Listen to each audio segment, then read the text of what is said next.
Bendrai kalbame apie daiktą, orą, laiką, dieną. Ką dar? What else? Atstumą. Yes, distance. We talk about distance. Kalbame apie atstumą.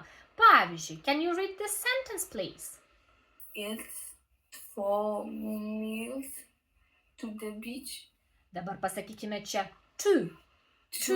O čia miles.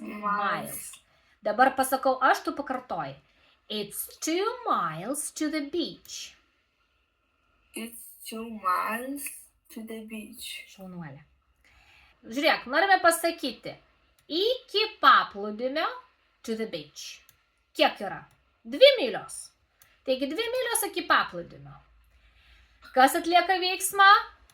Nieks.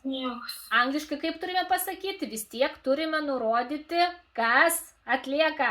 Okay, tai subject turi būti gramatinis.